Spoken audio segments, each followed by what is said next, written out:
Zazwyczaj 9 na 10 startupów albo w ogóle upadnie, albo przyniesie, ewentualnie zwróci kapitał. Tak naprawdę z mojej inwestycji kilkunastu tysięcy można zrobić kilka milionów. Czego twoim zdaniem brakuje? O Jezus, chyba najbardziej do zdrowego rozsądku. Dziewczyny z Dubaju.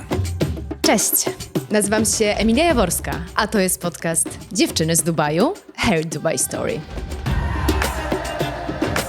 A dziś zapraszam Was na rozmowę o startupach, inwestowaniu i przedsiębiorczości. Moją gościnią jest Aleksandra Adamowicz-Hesselroth, inwestorka, anioł biznesu i partnerka w firmie zajmującej się transakcjami typu venture capital i private equity. Zanim Ola zajęła się inwestowaniem, przez prawie dekadę pracowała w branży IT, odpowiadając za rozwój biznesu i sprzedaż. Dziś porozmawiamy o tym, dlaczego kobiety powinny aktywnie inwestować w startupy, jak zostać aniołem biznesu i co zrobić, by zdobyć finansowanie na swój pomysł. Ale także o tym, jak Dubaj wspiera przedsiębiorczość i dlaczego właśnie tutaj Ola zdecydowała się kontynuować swoją przygodę z inwestowaniem. Zapraszam do słuchania.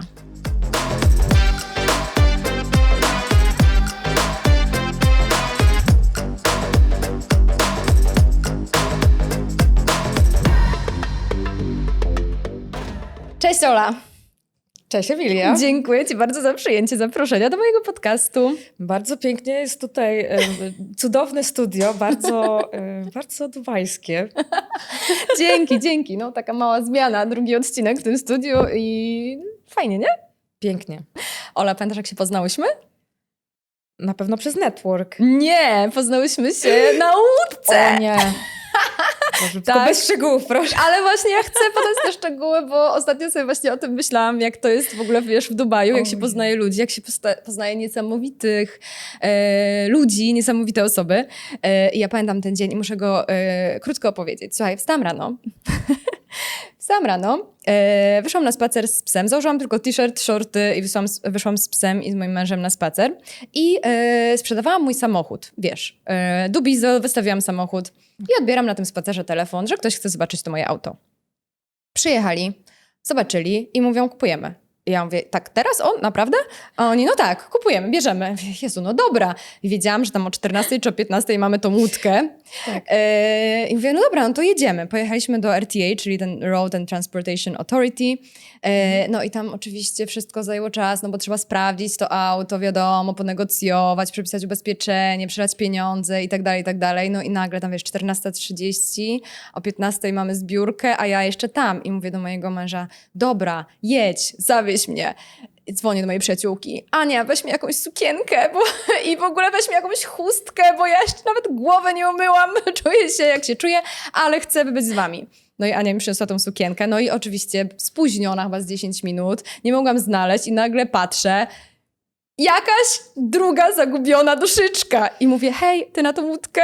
I ty wtedy powiedziałaś tak. I razem biegłyśmy do tej łódki. Tak. I tak się zaczęła nasza znajomość. Jejku, tak, teraz przypominam sobie. Pamiętam, bo wiesz, ty jeszcze miałaś jakieś dobre, wiesz, wytłumaczenie. Ja po prostu mam specjalny antytalent w znajdywaniu i odnajdywaniu się w przestrzeni, więc spanikowana. Wszystkich tam po prostu po kolei pracowników na tej marinie.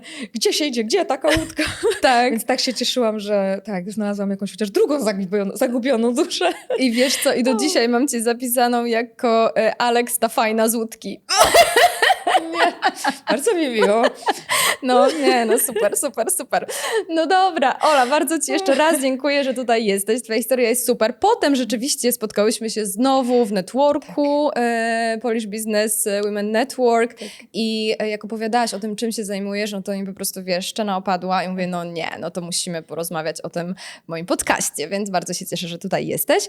No to jakbyś mogła opowiedzieć, kim w ogóle jest anioł biznesu i czym jest startup? Bo rozumiem, że te dwie rzeczy są bardzo ściśle powiązane. Tak, absolutnie. Więc anioł biznesu, częściej po angielsku nazywany angel inwestorem, ale nie ma dobrego tłumaczenia na polski, tak.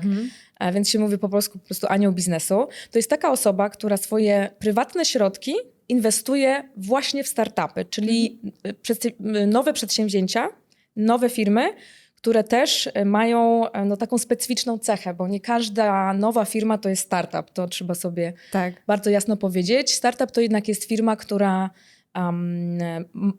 jest czymś nowym na rynku, ma jakąś taką przewagę, która jest no właśnie skalowalna. To jest takie słowo, które jest bardzo problematyczne, jeżeli próbuje się tak wytłumaczyć po pierwszy raz. Chodzi o to, że to nie może być coś, co jest takim tradycyjnym biznesem, tylko coś, co może, jakbym to powiedziała tak kolokwialnie, podbić świat prawie że z dnia na dzień. Okej. I rozprzestrzenić się jakby na cały świat, tak? Czyli na przykład przykładem takiego startupu może być co? Airbnb?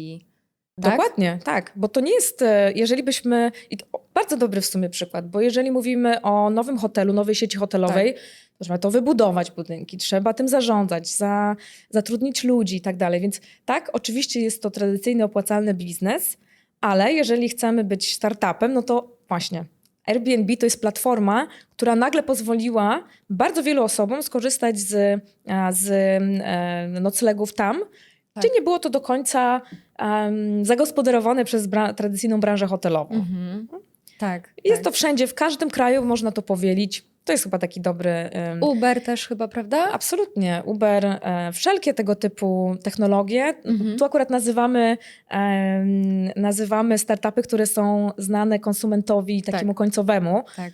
Ja akurat bardziej jestem w tej takiej branży powiedzmy B2B, czyli jednak rozwiązania dla innych biznesów. Ale tak, to może bardzo dobrze zobrazować, o co chodzi z tą skalowalnością. Super, dzięki. Jeszcze jedna ważna rzecz, no bo anioł biznesu to często nie jest tylko osoba, która po prostu daje swój kapitał, taki pieniężny, ale właśnie bardzo często i aniołowie najczęściej pojawiają się w bardzo wczesnych etapach inwestowania, czy jakby tych różnych rund i przygody biznesu, startupu w ogóle z pozyskiwaniem środków na swój rozwój. To też są przede wszystkim kontakty, pewien know-how. Jeżeli jest w stanie taki anioł biznesu też pomóc zdobyć pierwszego, czy kolejnego, czy dużego klienta, albo też, i to jest bardzo w ogóle ważne, uwiarygadnia startup swoją reputacją, jeżeli ma dobrą, więc też polecam, uwiarygadnia startup w oczach też innych inwestorów, również tych, którzy mogą przyjść na dalszym etapie. Tak? Czyli coś musiało się wydarzyć, tak?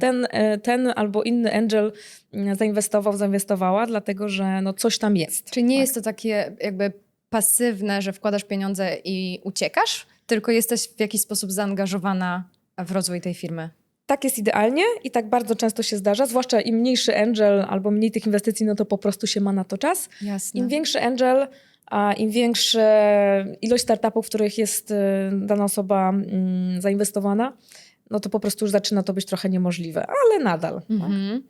Powiedziałaś o tym, że inwestuje się swoje prywatne środki i jednak trzeba się zaangażować też w działanie tego startupu. No to tutaj, wiesz, nasuwa się to, no dobra, no to skąd mam te prywatne środki? Czy z pracy, czy z jakiegoś, wiesz, nie wiem, odziedziczyłam, czy wiesz, o co chodzi? Tak. Więc bardzo jestem ciekawa, kim ty jesteś w ogóle, jakbyś mogła powiedzieć, wiesz, trochę o swoim backgroundzie, no i jak w ogóle zaczęła się ta cała przygoda, czy no, praca tak naprawdę, jeżeli chodzi o inwestowanie.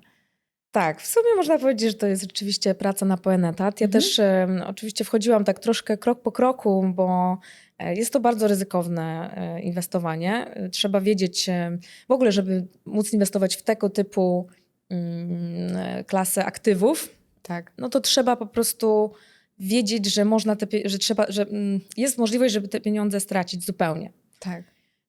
Czyli to są po prostu inwestycje wysokiego ryzyka, tak, więc jak no, się ale zainwestuje... też wysokiego zwrotu. No tak. Więc... Kto nie ryzykuje, ten nie pije szampana. Tak, więc takie statystyki, które mogę przytoczyć, to jest to, że zazwyczaj 9 na 10 startupów albo w ogóle upadnie, albo przyniesie, ewentualnie zwróci kapitał, albo mniejszy. A ten właśnie 1 na 10 rzeczywiście może przynieść zwroty na poziomie, to się tak określa, liczba razy, czyli na przykład 10x albo 100x. Jak gdzieś tam się spojrzy na naprawdę niesamowite historie startupów, które, no właśnie na przykład taki Airbnb. Wyobraź sobie, że na samym początku grupka trochę szalonych, bo to zawsze są trochę szaleni ludzie, przechodzi do ciebie, tak, to zawołujemy cały świat, będzie w ogóle, jakby nikt tego jeszcze nie zrobił wcześniej. Tak? Tak. Teraz to jest nawet tak, że dobra, to jest Airbnb, ale dla, nie wiem, dla psów nawet, tak? Są takie projekty. Więc no, jest to ryzykowne. Tak. Ale te osoby, które zainwestowały na początku, no tam jest myślę, że grubo ponad 1000x. O wow, no Więc tak. tak, więc tak naprawdę z mojej inwestycji kilkunastu tysięcy można zrobić kilka milionów. No tak, zdecydowanie. No dobra, to ja w ogóle mam, wiesz, już od razu mi się nasuwa mnóstwo pytań o to, wiesz, jak oceniasz te startupy, jak wybierasz tak dalej, ale to o tym za chwileczkę, bo najpierw chcę poznać ciebie. Powiedz mi trochę o sobie. Dobra, to tak, ja od 3 lat mniej więcej mieszkam w Dubaju i od ponad 2 lat zaczęłam inwestować aktywnie i nazywałabym to kręcić się wokół tej branży. Wcześniej pracowałam przez prawie dekadę w branży IT. To też jest powód, dla którego no gdzieś tam te startupy zawsze były, bo pracując w firmach, które raz zajmowały się sprzedażą produktów IT, ale też usług, był taki czas, gdzie, zresztą w ogóle Polska była takim hubem, gdzie software development i nasi inżynierowie byli rozchwytywani i za oceanem, i trochę bliżej. Tak. Więc no ja z wielką radością jakby pomagałam klientom z zagranicy robić tak zwany outsourcing. Moja przygoda z IT też się zaczęła od outsourcingu. Pierwsze 5 lat to właśnie była firma outsourcingowa w Polsce. Tak, ale po prostu ta tak, branża tak. Ona bardzo po bardzo prostu rosła. naprawdę, kto był wtedy w IT, bardzo dobrze Tak. pewnie wspomina. Okej, czyli już miałaś jakieś kontakty biznesowe, bo działałaś w sprzedaży, więc też się interesowałaś tą branżą, a z wykształcenia jesteś? Mam właściwie 2 wykształcenia, bo z pierwszego to jestem lingwistką, Okej. a potem przeniosłam się na ekonomię. Na SGH, tak? W Tak. Warszawie. Zawsze wiedziałam, najpierw ta lingwistyka, bo wiedziałam, zawsze mnie ciągnęło do międzynarodowego... Do biznesu międzynarodowego, Tak. tak? I w ogóle zawsze mnie to bardzo interesowało, więc no, ten Dubaj jest dosyć... Pewnie sama się będziesz uśmiechać pod nosem, bo Dubaj jest jak symbolem międzynarodowości jak dla mnie i to takiej naprawdę z całego świata. Tak, zdecydowanie. To jest taki koktajl. Powiedziałyśmy to w którymś odcinku, ale to powtórzę, bo to jest troszeczkę taki koktajl, że tak spotykają się tutaj osoby, które chcą troszeczkę czegoś więcej niż to, co miały w swoim kraju. No na pewno emocji, bo tutaj też ich nie brakuje. No tak. Bo to też jest wyzwanie. To I ma zawsze czuć jakby tą taką chęć do wzrostu, chęć do czegoś nowego i tak dalej, więc wydaje mi się, że te startupy też tutaj mają dobre takie środowisko do tego, żeby działać. No ale to też jeszcze Dubaj i startupy za chwilkę, więc dobra. No i pracujesz 10 lat w branży IT w Polsce, kontakty międzynarodowe, dobrze mówisz po angielsku, znasz się na IT, no i co się dzieje? Tak, no tutaj no nie będę jakoś bardzo oryginalna, ale po prostu życie osobiste mi trochę tutaj pozmieniało plany. Z ówczesną firmą, w której pracowałam ostatniej w IT, po prostu rozstałam się z powodów osobistych. Nie było po prostu opcji, żeby tam zostać albo jakoś tak się przenieść, po prostu lepiej było mi zacząć nową przygodę. I wówczas zdecydowałam się na poprowadzenie projektu dla jednej z firm konsultingowych w Polsce. Było to bardzo ekscytujące, bo to był 2018 rok i to był projekt, który dotyczył branży, którą się też bardzo interesowałam, czyli Human Resources. I było to w oparciu o AI. Była to świetna, ale krótka przygoda, dlatego że bardzo szybko okazało się, że zresztą tak jak przy bardzo wielu rozwiązaniach technologicznych, technologia działa, ale ludzie jakoś tego, nie wiem, nie chcą używać, nie działa to tak, żeby rzeczywiście rozwiązywało problem, więc dosyć szybko okazało się, że rozstajemy się z tą firmą. Wiesz co, przerwę ci tutaj, bo to jest bardzo częste w tym świecie technologii, że są rozwiązania genialne, ale nie ma tego czynnika ludzkiego, tego tłumaczenia technologii na język taki zrozumiały. Tutaj też był jeden taki odcinek z Olą Wojciechowską o tym, jak ważne jest też te cechy takie kobiece w tłumaczeniu czasami technologii na język ludzki i tak naprawdę no tutaj wchodzi też AI, która będzie, no mam nadzieję, trochę ułatwiała korzystanie z niektórych rozwiązań. No zobaczymy, jak to pójdzie. No ale tak, to jest bardzo ciekawy punkt. Dokładnie, więc to nawet chodzi bardziej o to, że można stworzyć technologicznie poprawne i nie wiem, lepsze nawet rozwiązanie, ale jeżeli nie będzie na to użytkownika albo użytkownik nie rozumie, w jaki sposób może to odmienić jego życie na lepsze, Albo świat nie jest na to gotowy, bo jest zły Absolutnie. timing, nie? to też jest bardzo częsta przeszkoda. Ale po prostu to jest jeden z takich największych błędów. Po prostu te technologie są tworzone przez, no nazwijmy to nerdów, tak, dla innych nerdów, a użytkownikami są normalni ludzie, którzy chcą tego używać i chcą sobie tym ułatwić życie. No ale właśnie, po tym doświadczeniu i tej lekcji ja bardzo przeżyłam to, bo myślałam, że wiesz, że po prostu jak to nie dałam rady po prostu skomercjalizować projektu, Tak. więc no trochę miałam takie poczucie goryczy w sobie, no ale stwierdziłam, dobra, skoro już zaczęłam, no to zdecydowałam się wówczas założyć własną firmę, taką, że kontynuowałam HR-owe usługi i również te, które związane były z brandingiem, z employer brandingiem. To był wtedy też taki, no bo employer branding to jest tak naprawdę sprzedaż, tylko że do kandydatów. Więc połączyłam te doświadczenia. No i w pewnym momencie miałam sama pomysł na startup. Rzeczywiście wszystko się tutaj rysowało w wspaniałych barwach i myślę, że może nawet miałoby to sens teraz, jak sobie z perspektywy inwestorki myślę o sobie w tamtym okresie, tak, ale byłam chyba zbyt naiwna i zbyt ambitna. Naprawdę trudno jest jedną aplikacją zmienić cały świat i sprawić, że każdy dostanie pracę i to taką, jakiej marzy. No z dosyć takim rozrzewnieniem patrzę na siebie z tego okresu. Więc zaczęłaś jakby tą firmę i ten startup pojawił się, no i co było dalej? No i dalej był właśnie Dubaj. Z racji tego, że firma i biznes partnera mojego ówczesnego ekspandował. Jak to się mówi? Tak, no nie wiem, rozrósł się. Tak, podbijali rynek Middle East. No to wówczas z racji tego, że mój biznes był początkujący i oczywiście dużo mniejszy, więc no naturalnie zdecydowaliśmy, że jednak jakby inwestujemy w jego biznes. No i oczywiście ja musiałam się troszkę odnaleźć na nowo. Można dużo mówić o tym, że można pracować z każdego zakątka świata, wszystko jest możliwe, no ale nie do końca. To też było dla mnie takie, ja byłam w ogóle pierwszy raz wtedy tą tak zwaną ekspatką, czy imigrantką, więc no dużo mi to tak zakwestionowało różnych nie wiem, myśli, tym jak patrzę na Europę, jak patrzę na Polskę, jak patrzę na siebie Co na przykład cię, nie wiem, zaskoczyło, zdziwiło albo rozczarowało, albo właśnie pozytywnie jakoś zaskoczyło? Oj, tutaj na pewno poczucie tego, że z jednej strony jak przyjeżdżam do nowego miejsca, a też Dubaj jest miejscem bardzo dynamicznym, to trzeba powiedzieć. To jest też miasto, gdzie się robi biznes. To nie jest tak jak nie wiem, czasami ludzie się przenoszą na Maltę, czy Cypr, czy Teneryfę.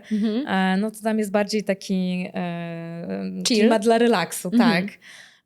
No i ja nagle, no dobra, świetnie, no taka jestem przecież tutaj świetna, mądra i wiesz, obeznana w językach.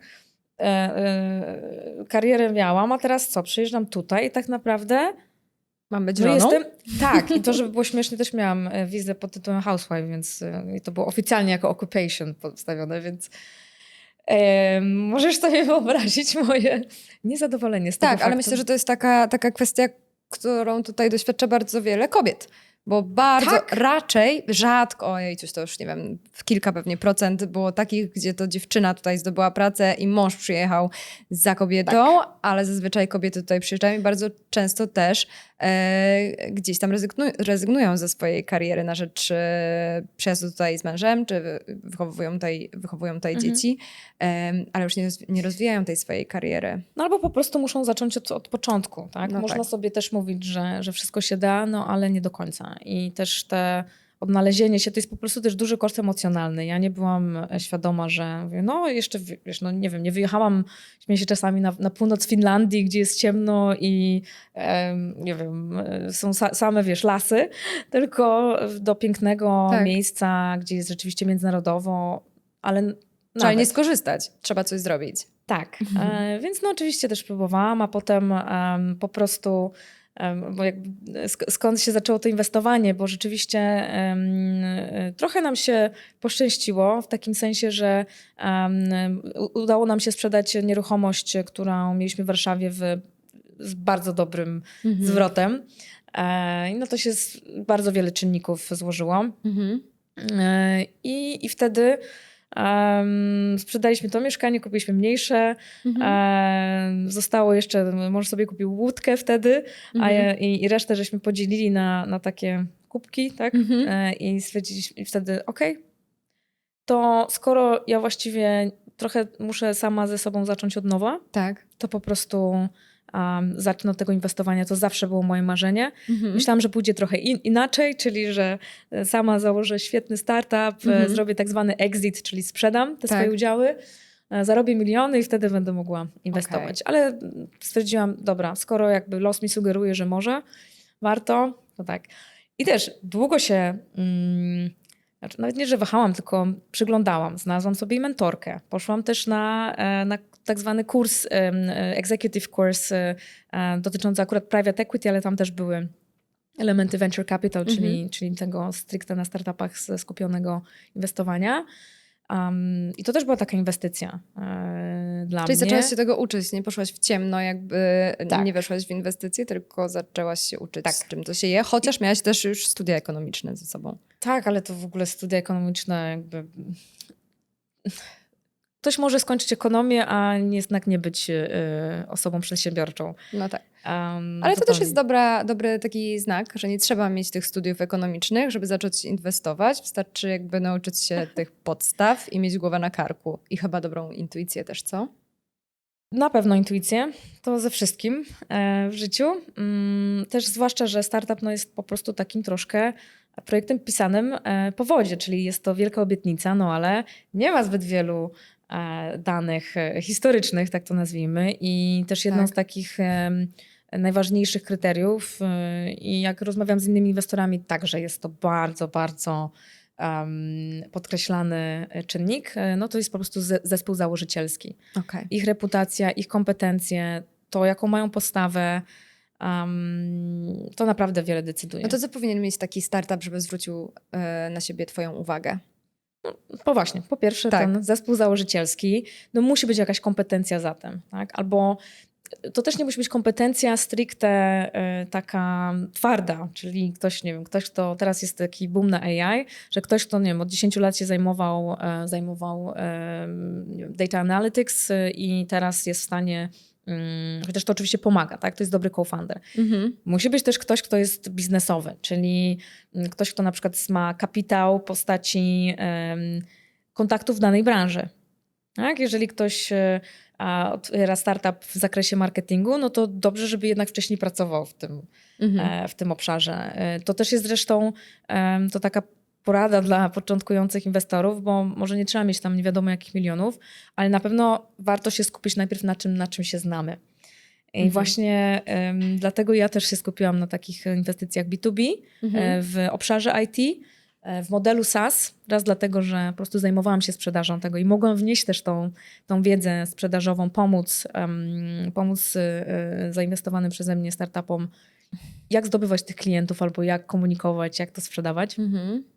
SaaS, wyjaśnijmy, czyli Software as a Service. Dokładnie. Okay. Dokładnie. A jakbyś mogła to wytłumaczyć tak po polsku? Na ludzki język. To są wszystkie tego typu usługi, gdzie nie kupujemy licencji na jakiś software czy jakiś program, który kupujemy raz i instalujemy u siebie na komputerze. Tak? Tylko jest to subskrypcja. Tak. Więc to jest po prostu o tyle wygodne, Czyli że... wszystkie takie obecnie Netflix, Spotify, wszędzie tam, gdzie subskrybujemy coś, tak? Canva, nie Canva.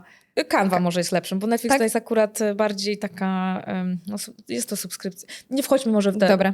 Canva jest bardzo dobrym przykładem. Dokładnie. Czyli Okej. miesięcznie płacimy za dostęp do użytkowania, ale jak przestaniemy płacić, to już nie mamy do tego dostępu. Tak, okej. Był też drugi powód, dlatego że te startupy SaaS-owe, no to jednak są mniej kapitałochłonne. To znaczy za pieniądze kilku inwestorów, właśnie nawet prywatnych, naprawdę za kilkaset tysięcy można coś zbudować, co ma sens i co zacznie rosnąć i zwrócić wtedy uwagę większych graczy, Okej. większych inwestorów takich już instytucjonalnych, czyli właśnie funduszy venture capital. No i wtedy ta inwestycja rośnie. I jest jeszcze jeden termin, który warto poznać, to jest tak zwany ticket. Trochę śmieszna nazwa, ale dla mnie to już jest tak naturalne. Zawsze się pytają, what's your ticket size? Co może być dosyć śmieszne dla osoby z zewnątrz, ale to po prostu oznacza to, jaką jednorazową kwotę zazwyczaj się inwestuje w dany startup. Okej. A jeszcze tak a propos startupów i takiej może rady dla ludzi, którzy chcieliby się tym zająć. Siedzisz w tym trochę, widzisz jakie są startupy, ale też pewnie widzisz czego brakuje. Czego twoim zdaniem brakuje? O Jezus, chyba najbardziej do zdrowego rozsądku. Tak, teraz się muszę z tego wytłumaczyć, No o co właśnie. mi chodzi. Trochę tak, bo wszystko wygląda pięknie na papierze i rzeczywiście jest dużo do zrobienia, ale musimy pamiętać, że jednak żyjemy w rzeczywistości. Trzeba sobie rzeczywiście dobrze policzyć, czy w ogóle ten rynek, na który wchodzimy, to jest wystarczająco duży. Tak? 10 lat temu, albo na przykład tutaj, gdzie raczej ludzie nie mają zbyt wiele psów, albo jest to utrudnione, no to Airbnb dla psów może być słabe, ale teraz przy zmianach w podejściu do zwierząt prawie jak członków rodziny, Tak. czy jak członków rodziny, to rzeczywiście ma to sens, tak? I można to policzyć. Tak. Jeżeli mamy za mały rynek, no to znowu nie będzie tej skalowalności, o której wspomniałyśmy wcześniej. Tak. Czasami mogą to być zupełnie błahe sprawy, tak? Może być to jakaś część w samochodach, która na przykład obecnie jest produkowana z ogromnym zużyciem CO2, a na przykład można byłoby to zrobić dużo ekologiczniej. Tak? No to jesteśmy w stanie sobie policzyć, jaki to jest. A to jest jedna tylko na przykład mała część. A możesz podać, czy masz może jakiś taki przykład startupu, który tutaj specyficznie miał zastosowanie, a na przykład nie miałby zastosowania gdzieś indziej? I jakby wiesz, chciałabym trochę nakierować może ludzi, w jaką stronę powinni myśleć o tym regionie tutaj, co tutaj mogłoby się sprawdzić. Tutaj muszę dodać takie małe didaskalia, dlatego że ja tu jestem w regionie 3 lata. Od 2 lat przyglądam się intensywnie temu, jak wygląda rynek startupowy i on w przeciągu tych 2-3 lat już się zmienił bardzo. No tutaj wszystko się zmienia w zatrważającym Ale tempie. rzeczywiście, jeżeli chodzi o startupy, no to Dubaj i w ogóle ten region świata bardzo był oparty na, no oczywiście na ropie, to jakby nikogo nie zaskakuje, ale też jest takim centrum handlu. Więc bardzo dużo e-commerce'ów powstało, bardzo dużo fintechów, które umożliwiały połączenie Dubaju i na przykład z całą Afryką. Okay. Nie jest tak prosto wysłać przelew z Europy do Afryki chociażby. I rzeczywiście na kanwie tego taki, no można byłoby powiedzieć, że dosyć prosty typ startupu powstawał. Teraz coraz bardziej, zresztą zauważam, projekty, które są naprawdę innowacyjne. Jednym z takich moich ulubionych, zresztą w ogóle moje serce bije do deep techu, to mnie to naprawdę ekscytuje i fascynuje. Co to znaczy deep tech? Deep tech to są takie rozwiązania, które angażują właśnie taką technologię, można powiedzieć, to są bardziej rozwiązania inżynieryjne niż na przykład software'owe. Tak? No Canva z całym skomplikowaniem, no nie jest to rocket science. Tak? Ten deep tech to jest taki właśnie rocket science, jakbym miała to skrócić. Więc jest na przykład taki startup, zresztą wyrośnięty tutaj lokalnie w Dubaju, który generuje wodę z powietrza i przy okazji chłodzi. Co na przykład w tym regionie, no... A podkreślmy tutaj, wilgotność jest ogromna, szczególnie latem. Ludzie o tym często nie wiedzą, wiesz, w Europie. Mi się wydaje, że tutaj jest po prostu gorąco, a to trzeba powiedzieć, że to nie jest tylko gorąco. Tak, i Dlatego to jest wilgoć. tak aż niebezpiecznie czasami, bo jest i gorąco, i wilgotnie. Więc jeżeli masz takie rozwiązanie, które z jednej strony wyciąga ci wodę, wilgotność z powietrza, jeszcze chłodzi i jeszcze jest dużo mniej konsumuje energii i jeszcze po trzecie z tej wody, którą uzyskuje z powietrza, można na przykład podlewać kwiatki. No, więc tak. No, ale tak. to nie jest Perpetuum rozwiązanie mobile. typu zrobimy sobie ładną stronę i będziemy, nie wiem, co może być takim prostym rozwiązaniem. No, po prostu rzeczywiście wymaga to pracy takiej typu R&D, czyli Research and Development. Tak. Tak? No tak, musisz mieć Lek to... na raka, tak, to jest tak samo deep tech. No ale to już są też zupełnie inne kryteria. Raz, że no tam kilkaset tysięcy nie wystarczy zdecydowanie. No tak. To czasami jednego inżyniera wynagrodzenie, którego musimy mieć w startupie, kosztuje tyle rocznie. A możesz powiedzieć, bo kiedyś opowiadałaś mi o tym przykładzie tej części. Tak? No, jest powiedz. taki. Zresztą to jest polski startup. O wow, naprawdę? Tak. Powiedz, bo to jest szalenie dla mnie interesujące. Więc jest taki startup polski, który wytworzył sztuczną kość, tak w skrócie.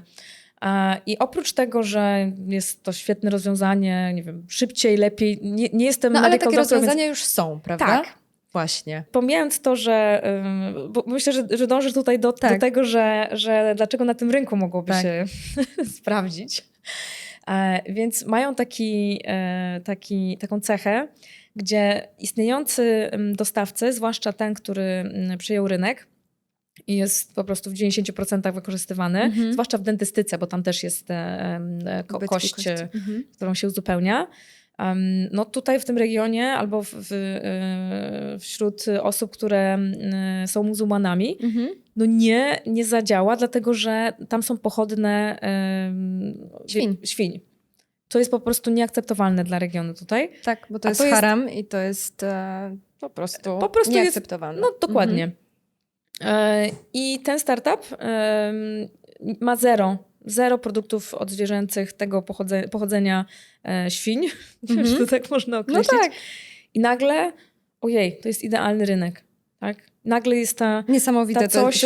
To jest taka mała rzecz, ale dla tego regionu tak istotna. No ale zobacz, ile tutaj czynników musiało się spotkać. Raz, dokładnie. że naprawdę to rozwiązanie działa. Tak? Jest lepsze, tańsze, bardziej naturalne, mniej bolesne dla pacjenta i tak dalej. No a dwa, jest to połączenie z tym rynkiem tutaj. Tak. Wiadomo, że... No ale to też właśnie trzeba się znać i trzeba troszeczkę poszukać. Pewnie jako inwestor musisz też wiedzieć co nieco i o rynku, na którym działasz, i też o rozwiązaniu, które oceniasz pod inwestycję, prawda? To jest właściwie pierwsza rada, którą bym dała jakimkolwiek osobie, która się zastanawia nad tym, czy w ogóle inwestować. Idźmy w to, co znamy, albo tam, gdzie rzeczywiście jesteśmy w stanie coś ocenić, bo każdy weźmie nasze pieniądze. Absolutnie każdy. Nikt jeszcze nie przyszedł do mnie, nie, wie pani co, pani Olu, tutaj, nie, to my wylimy kogoś innego, kto się bardziej zna. To nie wydarzyło się nigdy. Więc no, też trzeba być, mieć też, że tak powiem, łeb na karku, jeżeli mogę tak powiedzieć.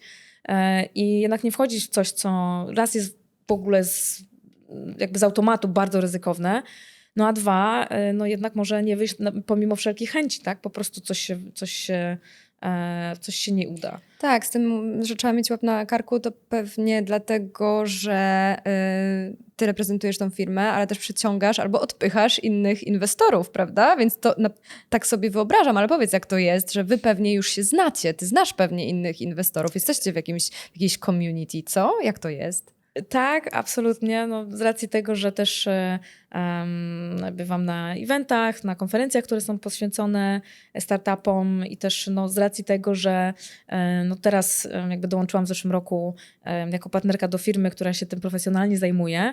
No i to już jest to już jest not my league, tak powiedzmy. Czym się profesjonalnie zajmuje i dlaczego to nie jest twoja liga? Okej, no bo I dlaczego tak o sobie mówisz? Nie lubię tego. Nie, wiesz, nie, to po prostu... W sensie trzeba kapitału, który posiadają? Tak. Okej, I to też trzeba jakby zdać sobie sprawę, w którym jesteśmy momencie rozwoju. Tak. I też gdzie na tej mapie inwestycji mamy coś do zaoferowania też startupom. To też nie jest tak, że to jest tylko jednostronna relacja. Jasne. Wiesz, u mnie to jest tak, że jest to najmniejszy ticket, jaki dałem, to było $5,000 w ogóle, wiesz, wysłane dosłownie bez żadnej umowy i po prostu zapomniałam o tym, aż po 50,000. Okej. Więc to po prostu... To też jest fajna informacja dla osób, które by chciały zacząć, nie? Jaki to może być przedział, że to nie musi być od razu 500,000. Oczywiście są takie projekty, które tyle wymagają. No i są tacy angelowie, którzy mają po prostu wolnej gotówki 5 milionów. No to też bym zaczęła, wiesz... Tak. Tak, inny to jest poziom też ryzyka. Trochę, tak, to jest też kwestia statystyki tak naprawdę, więc jeżeli zaczynasz i jakiś tam pierwszy mały startupik gdzieś na bardzo wczesnym etapie i są to na przykład ludzie, których znasz albo których obserwowałaś przez większość życia swojego zawodowego i wiesz, że mają te kompetencje, i ty też możesz coś wnieść, tak? Czyli właśnie typu te kontakty, albo jakiś know-how, albo właśnie ta reputacja, o której powiedziałaś.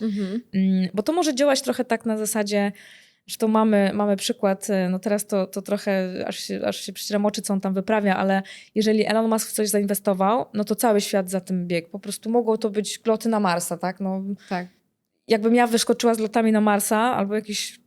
No po prostu jakiś tam człowiek po prostu normalny, tak? Tak. Nie Elonowy, no to ludzie by się pukali w głowę, tak? Więc no naprawdę to dużo daje. Tak, ale powiedziałaś o tym, że tam od 5 do 50 i jakbyś mogła trochę powiedzieć ja wiem, że ty jeszcze nie zrobiłaś żadnego exitu, czyli nie wyszłaś z tych inwestycji, ale jak to się teraz u ciebie na przykład kształtuje, że powiedzmy procentowo, ile jest takich projektów, że już teraz powiedziałaś, dobrze, już tych pieniędzy nie odzyskam, a ile jest takich, które naprawdę dobrze rokują i jeżeli dobrze rokują, to jak?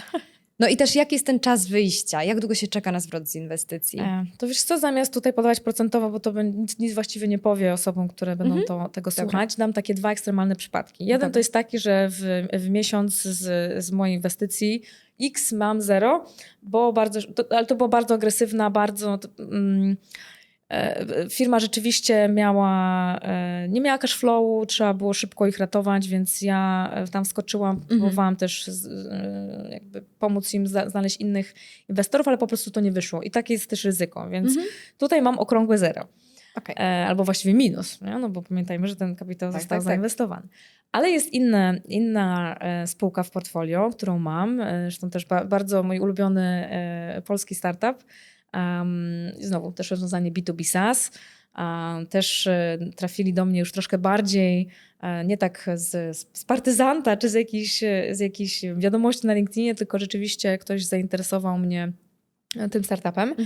I tam też miałam dosyć mały ten ticket i weszłam też tuż przed, i ona nie była pewna, tuż przed drugą dużą rundą inwestycji. Czyli ja weszłam z swoim małym ticketem między, a potem to był zresztą duży fundusz, duży polski bank, który zainwestował i tylko też znowu pamiętajmy, to jest nadal na papierze, tak? Już teraz wartość tej mojej inwestycji jest razy 3. Okay. Jak nie razy 4. Musiałabym sprawdzić teraz, jak tam wycena. Więc teraz zapytała się też o tę perspektywę. Z racji tego, że widzę, że rzeczywiście to jest... Zespół idzie jak burza, naprawdę zdobywają nowe rynki. Klienci wręcz sami potrzebują tego rozwiązania. To jest też rozwiązanie z zakresu ESG, bardzo dopasowane do wymogów Unii Europejskiej. Czyli raportowanie ESG to jest teraz, coraz więcej firm musi to raportować, a to jest rozwiązanie, które pomaga w ogóle sobie z tym poradzić. Zwłaszcza trochę mniejszym niż korporacje, wielkie korporacje firmom. I teraz ja właściwie trzymam tą spółkę w portfelu. Mogłabym zrobić tak zwany secondary, czyli po prostu odsprzedać komuś ten swój udział już na przykład z tym trzykrotnym zwrotem, ale trzymam, bo widzę, co się dzieje, obserwuję, oczywiście zawsze może, nie wiem, kometa po prostu wszystko rozwalić, nic nie będzie. No tak. ale jeżeli jeszcze parę lat poczekam i na przykład, nie wiem, firma zdecyduje się wyjść na giełdę albo sprzeda się do innej firmy, no to myślę, że spokojnie mogę liczyć na kilkaset tysięcy zwrotu. Więc raczej nie wychodzę z tego. Jasne. Ale nie wiem, kiedy to się wydarzy. No i na pewno nie liczę tego jakby do swoich zarobionych pieniędzy póki co. No bo tak jak No to jest właśnie też takie ciekawe, nie? Że ty możesz twój ticket może być mały, ale może być inna firma, której ticket jest ogromny i dzięki innej firmie ten startup tak naprawdę tak dobrze przędzie, ale ty możesz na tym zarobić mimo wszystko. Tak. A na przykład tej firmie pomogłaś swoim jakimś kontaktem albo jakąś swoim doświadczeniem, czy nie wiem, zrobiłaś szkolenie sprzedażowe przykładowo, tak? Bo tak też udzielasz się tym startupom, prawda? Absolutnie. Ale to też trzeba zrozumieć, że to tak jak nie wszystko jest dla wszystkich na każdym etapie, to właśnie też inwestowanie. Są inwestorzy, którzy są mali, bardziej ryzykują, bardziej chcą być przy tym startupie i im towarzyszyć, a są na przykład fundusze inwestycyjne. Oni też inwestują na wczesnym etapie, ale na przykład już nie zupełnie w takim, że nie ma jeszcze produktu. Są też specjalistyczne fundusze, które na przykład już tylko Series A, czyli już tam jeszcze dalej, bo tam jest potem A, B, C, D i tak dalej, że oni chcą po prostu już biznesy, które jest rzeczywiście zapotrzebowanie, zespół założycielski dowozi, rozwija się, to teraz im dorzucimy więcej kapitału, no i wtedy też to są jakby zupełnie innego rodzaju pieniądze, tak? To może być, nie wiem, 5 milionów, 10 na to, żeby się rozwijał szybciej, a nie na to, żeby w ogóle patrzeć, czy w ogóle się to rozwiązanie sprawdzi na rynku. A powiedz mi, jakie są pułapki tej działalności? Albo czy jest coś, przed czym chciałabyś ostrzec osoby, które zdecydują się też iść taką ścieżką? Jedną już trochę wcześniej wspomniałam, bo każdy weźmie twoje pieniądze. Więc naprawdę tutaj ostrożnie, nie robić sobie też presji. Jak czasami jest tak, bo już tutaj rundę zamykamy, już tu wszyscy inwestorzy. No żeby... Akurat tutaj FOMO jest bardzo złym doradcą. Więc żeby się tak troszkę nie za bardzo nakręcić. I tutaj też właśnie możliwość zwrócenia się o pomoc na przykład do mentorów albo do innych osób. Gdzieś tam je zawsze jesteśmy w stanie znaleźć. No może nie jest to najłatwiejsze, no bo zazwyczaj się oni nie ujawniają. Albo gdzieś tam sobie Mentorzy, jeżeli chodzi o aniołów biznesu? Tak, i po prostu osoby, które już mają doświadczenie w tym. To po prostu to nie są osoby, które się ogłaszają gdzieś, tak? Dlatego dobrze mieć ten network, prawda, inwestorów. Tak, bo albo po prostu chodzić na... po prostu jak nie masz networku, no to zaczynasz od tego, co masz, czyli po prostu idziesz na przykład na konferencję o inwestycjach. No i wtedy zobaczysz, tak, poznajesz innych inwestorów i może z kimś ci na tyle kliknie, tak? I będzie to osoba na tyle otwarta, że chciałaby się podzielić. Ale jest druga, w sumie gorsza i myślę, że wiele osób mogło się zachłysnąć inwestowaniem, bo naprawdę ważna jest dyscyplina finansowa. Chciałam też zapytać ciebie, jakie trzeba mieć, cechy, żeby być takim inwestorem, bo tak sobie wyobrażam na przykład ciebie. Wiem, że ty nie zaczęłaś jakiejś innej pracy, na przykład na etat, tylko miałaś te swoje, wyciągnęłaś z tego mieszkania, odłożyłaś powiedzmy na kubkę to, co możesz wydawać i to, co możesz inwestować. No i właśnie ta dyscyplina finansowa, jak ją zachować? I jakie trzeba mieć w ogóle cechy, żeby być takim inwestorem? Po prostu zachować dyscyplinę. To tak samo jak mówią, że w sumie kaloryfer jest na brzuchu mieć łatwo, tylko jakoś nie wychodzi wszystkim. Więc oczywiście można się zachłysnąć, bo i to jeszcze w kontekście Dubaju, tak? No tutaj naprawdę można trochę zwariować, tak? I myśleć, dobra, nie wiem, kilkaset tysięcy. Ja wiem, że niektórzy tu mnie zaraz będą chcieli spalić na stosie, ale to nie jest wcale dużo pieniędzy. Jeżeli trzeba coś się inwestuje, trzeba na dłuższy okres poczekać na zwrot, może to w ogóle nie wypali. W międzyczasie trzeba też żyć, tak? Więc naprawdę to taka dyscyplina finansowa czy typu nie życie w ascezie, ale po prostu może po prostu pewne rzeczy mogą poczekać. Czyli też pewnie planowanie jakieś, co? Że tyle wydaje to w ogóle, na życie, tyle wydaje na to, na tamto, a nie takie No to spontaniczne w ogóle... wyjścia. Tym bardziej, że tutaj na te spontaniczne wyjścia wydaje się bardzo dużo pieniędzy, prawda? Tak, można. Tutaj sky is the limit, naprawdę. Tak. Ale chciałabym przede wszystkim zwrócić uwagę na to, że no właśnie nie chodzi o tą ascezę, czy nie wiadomo, to też jest niezdrowe, tak? Bo w sumie no też pieniądze są po to, żeby sobie, nie wiem, pożyć komfortowo, zobaczyć świat.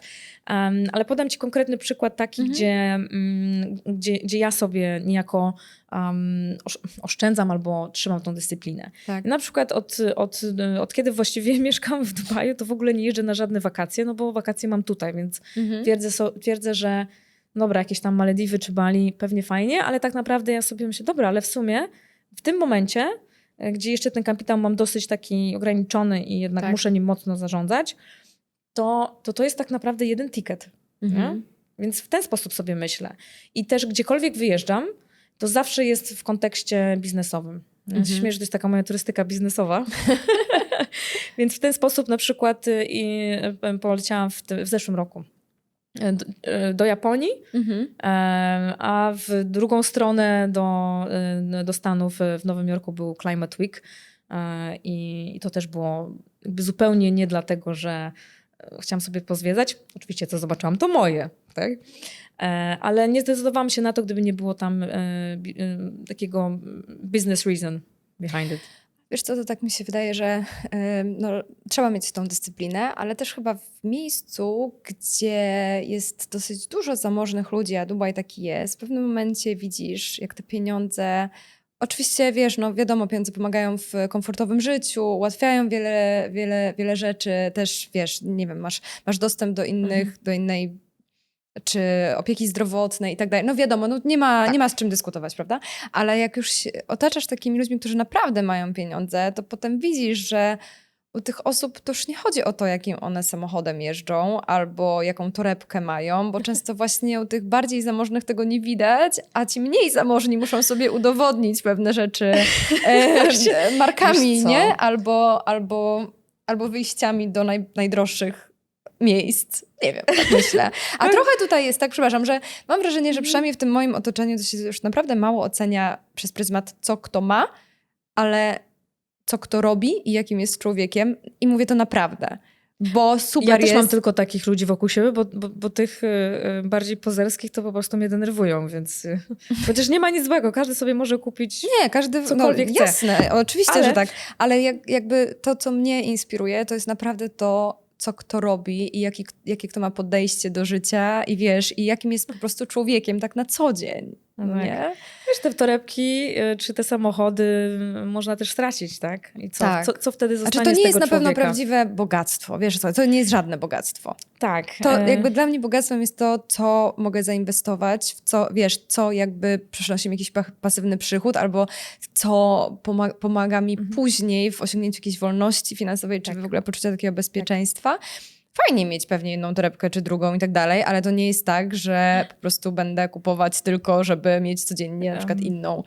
No, nie, absolutnie. Więc trochę się zaśmiałam, jak zaczęłaś mówić o tym, że jak się nie ma pieniędzy, to się chce, to wszystkie rzeczy, jak się ma pieniędzy, to się nie ma. W momencie, kiedy ta jakaś konkretna suma trafiła na konto i mówię, już nie muszę, że tak powiem, mieć tego survival mode, tak? To też jest...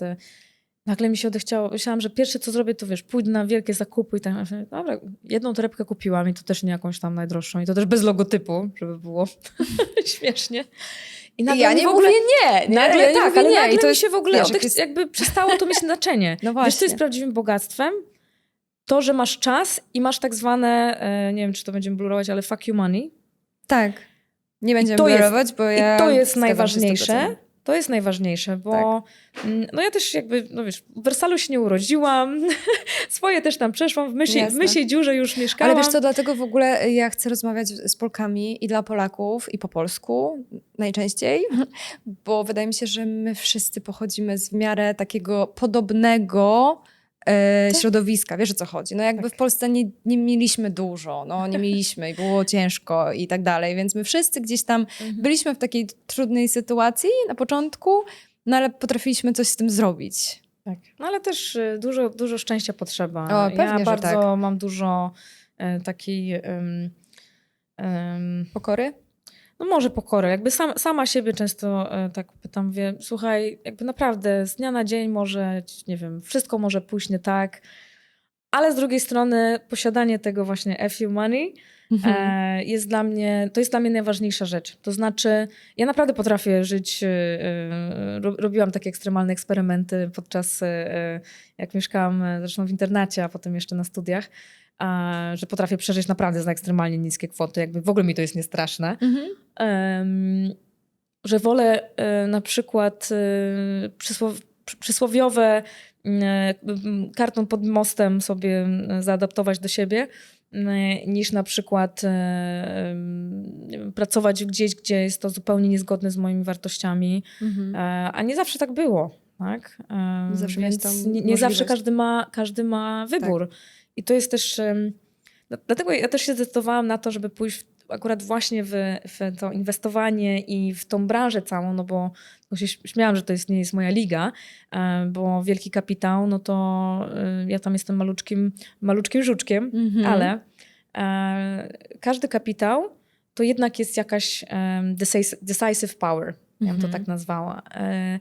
Jeżeli jesteś angelem i masz możliwość inwestowania w cokolwiek ci się zamarzy, nawet rzeczy, które pozornie są nieopłacalne, ale ty Czujesz, że chcesz. Tak, no to będziesz na przykład, nie wiem, a propos piesków, tak, no nie mam na to niestety środków na razie, ale bardzo bym chciała, żeby się pojawiła jakaś, nie wiem, super metoda operowania kręgosłupów u jamników, bo na przykład ja mam jamnika i chciałabym, żeby była taka metoda. I to nie jest, jakby, to jest ten mój wkład do świata. A z drugiej strony mogłabym na przykład inwestować w aplikacje, które naciągają ludzi na inwestycje szemrane i... No właśnie.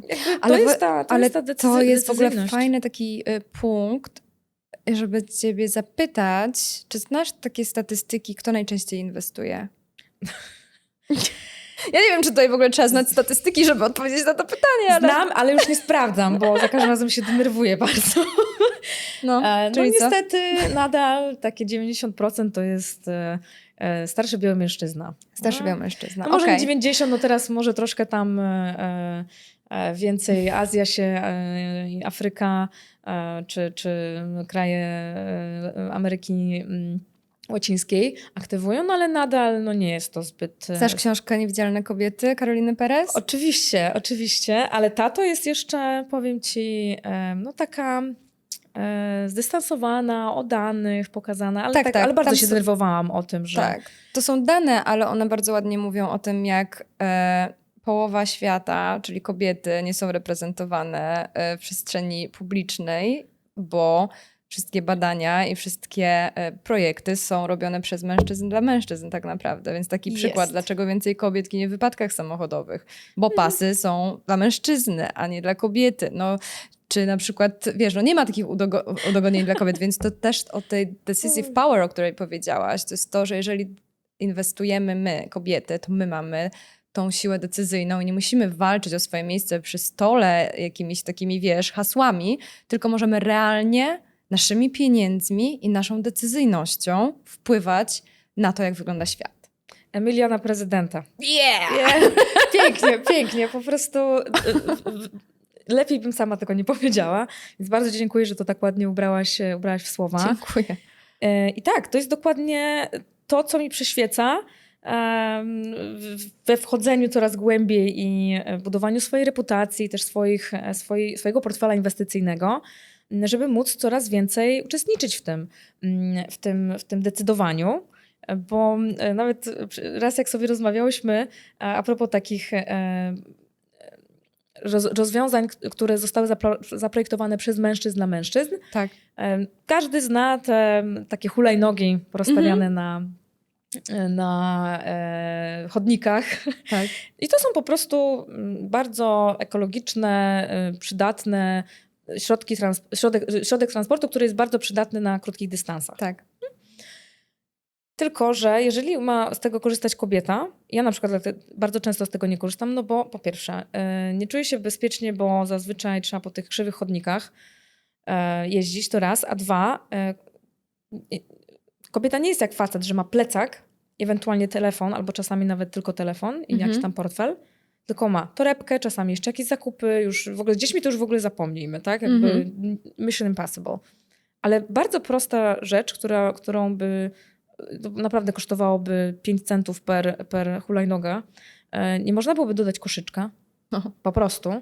No to może się ktoś zaraz przyczepić, że to takie, wiesz, feministyczne gadki, o co wy tutaj chcecie, ale tak naprawdę dopuszczenie innej perspektywy tak naprawdę może sprawić, że te biznesy będą miały większą bazę klientów. No, wyobraź sobie, że te hulajnogi by przez ten głupi mały koszyczek, tak, na przykład zwiększyły udział kobiet w używaniu takim codziennym tych hulajnóg o Też nawet jak kilkanaście idziemy procent. do biura i chcemy mieć szpilki, no to wiadomo, że na hulajnodze nie pojadę w szpilkach, ale jak do koszyczka sobie je włożę i pojadę w trampkach, no to już z niej skorzystam. Tak, dokładnie. Prawda? Dokładnie. Tak, no ale to jest w ogóle, wiesz, no to jest jakby, no to jest głupota, żeby nie uwzględniać połowy świata w projektowaniu tego świata, no to jest głupota. Ale jakby, tak zawsze no było, też... nie? Więc tutaj zmieniamy. Tak, zmieniamy, super, bardzo się cieszę. Ale i właśnie, jak się podchodzi do kobiet inwestorek? Ja w ogóle jestem tutaj taka ciekawa, bo wiesz, masz doświadczenia, no Polska, Dubaj, ale też właśnie już te eventy Japonia, Stany. Jakie widzisz różnice? Czy widzisz w ogóle różnice? Tutaj akurat w regionie z racji powodów religijnych to jest tak, że bardzo często mężczyznom w ogóle nie wolno mieć styczności z kobietami, czy nie można im, nie wiem, ich dotknąć. Tak. Więc tutaj wbrew pozorom tutaj najmniej mam takich historii. Ale jakiej historii? No takich, gdzie na przykład ktoś traktuje kobietę w ogóle, no nie wiem, no niedopuszczalnie. I mam przykłady Czyli z dwóch... seksistowska jakoś, tak? Nie masz tutaj No takich bardzo przykładów. źle, no. Ale tutaj mówisz, że tutaj nie masz, tak? Takich doświadczeń? Nie. Ale czy masz doświadczenia, że ktoś na przykład ciebie nie wysłucha, albo z tobą nie porozmawia, albo nie Chociaż weźmie... Nie, inaczej. Tutaj raz się zdarzyło, że jak poszłam na taki event, to właściwie było też taki networking po alumni tego Side Business School. I tam był jeden pan, którym powiedziałam, że zajmuję się inwestowaniem i że też chciałabym poznać perspektywę innych inwestorów. To bardzo śmiesznym albo mało śmiesznym przekąsem powiedział: o tutaj zobacz, to jest taki pan inwestor, dopiero co wyszedł z wielkiej firmy i ma... Mówię, O nie. Co ty mi właściwie sugerujesz, nie? Chciał was zeswatać? Nie wiem, ale po prostu ja wtedy jakby zakończyłam rozmowę. Ale jeżeli mnie pytasz o tutaj może ze Stanów, to nie mam przykładów, ale mam dobre 2 przykłady i to bezpośrednio od kobiet z Japonii i ze Szwajcarii. No, No. kraje, które nam się wydają po prostu Himalajami rozwoju. Tak. A to jest guzik, prawda? W Japonii, i to byłam akurat świadkiem, inwestorka znana też osobom, które wokół niej przebywały. Inny inwestor, no po prostu poziom żartów niewybrednych i takiego no, narzucania się. Ja byłam w szoku. Co się dzieje? A drugi przykład, to akurat już nie byłam świadkiem, ale spotkałam też Polkę, która mieszka w Szwajcarii i ona powiedziała, że ile razy do niej podchodzą i pytają się: a pani zna jakichś inwestorów? No ja jestem inwestorką. No i ktoś takim po prostu głupim tekstem i takim niedoszacowaniem, tak? To przecież to Brakiem jest... szacunku po Tak. prostu. Nie? I no i na pewno stracili, a ona naprawdę dużo aktywnie inwestuje, no to już sobie nie... Tak. Tiketa nie dostaną. No tak, no dokładnie. Tak, więc no, sama też jakieś tam miałam niefajne sytuacje, już może nie będę konkretnie, ale to się właściwie nie różni niczym. To jest niestety, czy jesteś asystentką gdzieś z dosyć niewielką pozycją w firmie, czy panie, która... Zresztą Virginia w innym z odcinków odpowiadała też o takich sytuacjach. Tak, ona w private banking akurat. Dokładnie. Odcinek numer chyba 2. Tak, dokładnie. To było bardzo też no, tak trafiło do mnie. No i właściwie najważniejszą rzeczą, którą można robić, i ja to robię nawet za cenę bycia tą niefajną i czepiającą się, po prostu reaguję. Mówię: a co ty teraz, nie wiem, właśnie Powtórz, bo nie wiem, czy dobrze zrozumiałam. Nie zapomnij, tak, na przykład, albo czy ty chcesz powiedzieć, że że on wyszedł, tak jak tutaj, Tak.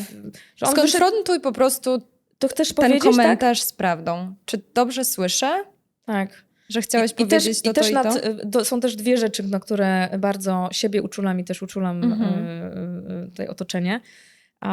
Czasami takie defraudujące stwierdzenia też padają z ust kobiet. Także proszę adresować. To nie ma znaczenia. Tak. Znaczy, tak, niestety są nadal kobiety, które są niewspierające dla innych kobiet i często Ale właśnie... nie muszą być niewspierające, wystarczy wspierające. Jakby każdy niech sobie żyje swoim życiem, ale jeżeli wygłaszasz seksistowskie uwagi albo uważasz, a co to, ja wolę pracować z facetami, to jakby zastanów się, komu to finalnie służy. Dokładnie. Ja też właśnie o tym, wiesz, po to jest też ten projekt między innymi. Po to, żeby mówić, jak właśnie wspaniale jest być kobietą i jak wspaniale jest pracować z kobietami i dlaczego my jesteśmy ważne, dlaczego jesteśmy ważne też w biznesie i żeby wierzyć w siebie, ale też, żeby ufać innym kobietom, bo to nie tylko tak, że faceci mają tutaj coś do powiedzenia, bo kobiety coraz częściej, coraz więcej mają do powiedzenia i świetnie, że to się zmienia. I poza tym równość jest wszędzie, czyli mamy tak samo, bardzo mi się podoba takie stwierdzenie, nie pamiętam, ale któryś ze znajomych moich powiedział gdzieś taki tekst, że bardzo czekam na moment, kiedy będzie tyle samo niekompetentnych kobiet, jak i mężczyzn w różnych zarządach, w strukturze właścicielskiej, bo to wtedy będzie tak naprawdę ta równość. Że to nie jest tak, że jak jesteś facetem, to jesteś kompetentna, albo jak jesteś kobietą, to jesteś niekompetentna, czy odwrotnie. Tak, nie, dokładnie. ale teraz jest tak duża nierównowaga, że to po prostu należy zmienić. Tak. Czyli wytłumaczmy to, że jest więcej niekompetentnych facetów, bo jest ich po prostu więcej. A kobieta, jak już się, że tak powiem, dopcha tam, no to ona musi udowodnić 3 razy bardziej. Tak, to rzeczywiście jest tak, że jak już jest kobieta gdzieś bardzo wysoko, to naprawdę ona musiała być tak dobra, że po prostu nie można było jej zignorować. Tak, no ciekawe to jest. No dobrze, to już tak może na zakończenie, jakie rady byś dała osobom, ale może też kobietom, które chciałyby zacząć swoją przygodę jako inwestorki? Zajmij się tym, na czym się znasz, nawet w najmniejszym stopniu. Jeżeli masz jakąś wyjątkową kompetencję albo cokolwiek, co może być tym kapitałem niematerialnym. Przerwę ci? Nie jeżeli, tylko zastanów się, jaką ty masz. Bo każdy z nas ma coś. To też. Jeżeli chce oczywiście się tym zająć, ale każdy z nas ma coś, w czym jest dobry. Tylko trzeba po prostu to znaleźć w pewnym momencie. Dokładnie, albo po prostu na tyle się na tym skupić, żeby rzeczywiście stanowiło to bardzo wymierną wartość. I no właśnie, oprócz tego, że możemy się na czymś znać, to też wcale nie trzeba mieć nie wiadomo jak dużego kapitału. Można też próbować dołączyć do akcjonariatu, czy do udziałowców w firmie, jeżeli jesteśmy na przykład zaufanym pracownikiem i negocjujemy... W swojej firmie. Tak, w swojej firmie. Albo w swojej, w sensie czyjejś firmie. No tak, tam gdzie się pracuje. Dokładnie, raczej to jest case dla mniejszych firm, ale zaskakuje mnie to, jak mało osób w ogóle myśli w ten sposób, że no to jeżeli ja 5-10 lat pracuję dla firmy i jestem bardzo kompetentną osobą, która naprawdę, na której firma dobrze zarabia, no to może czas na wynagrodzenie nie tylko w kwestii nie wiem, premii czy lepszej pensji, tylko właśnie udziałów. Tak. Albo w ogóle jako argument na to, że firma w tym momencie nie ma pieniędzy, żeby dać ci podwyżkę, no dobrze, to daj mi akcję. Absolutnie. Dokładnie. Więc oby więcej takiego myślenia. A jeszcze tak już na sam koniec. Gdzie szukać w ogóle takich startupów? Albo gdzie mają zajrzeć osoby, które chciałyby zainwestować? Albo wyszukać te startupy? Eventów jest dużo. Warto na nie chodzić. Czyli eventy. Ale... Żeby właśnie ani nie deprecjonować tego, bo rzeczywiście eventy są potrzebne, można się rozejrzeć, ale też raczej bym nie szła w pierwszy startup, który nam się spodoba. Jednak rozejrzeć się, lepiej chwilę przetrzymać i opuścić jakąś okazję. Zawsze coś nam przesmyknie przed nosem, ale jednak pójść wtedy, kiedy mamy mamy to przekonanie, że rzeczywiście to jest ten startup. No i przede wszystkim też networking z innymi inwestorami. Są kluby, zresztą sama tworzę taką społeczność dla inwestorów. Naprawdę najlepsza wiedza to jest taka od tych osób, które się tym rzeczywiście zajmują. Może nie jest to najłatwiejsze, żeby do nich dotrzeć. Te osoby są raczej takie low profile, czyli nie chcą się bardzo eksponować. Więc tutaj rzeczywiście jest tak, że pieniądze lubią ciszę. Tak. To bardzo, bardzo jest prawdziwe, myślę. Dziękuję Ci bardzo, Ola. Jeśli nie masz nic przeciwko, podamy Twoje namiary w opisie tego odcinka. No i owocnych inwestycji, owocnych współprac. Wszystkiego najlepszego i bardzo Ci dziękuję. Bardzo dziękuję, bardzo mi było miło podzielić się tym doświadczeniem. Dzięki. Dziękuję za wysłuchanie dzisiejszej rozmowy. Jeśli zainteresowała Cię ta historia, to mam do Ciebie prośbę. Podziel się nią ze znajomymi i zostaw pozytywną ocenę. Zachęcam Cię również do subskrybowania kanału, a także do zaobserwowania mojego profilu na Instagramie Dziewczyna z Dubaju. Adres znajdziesz w opisie tego odcinka. Do usłyszenia. Pa!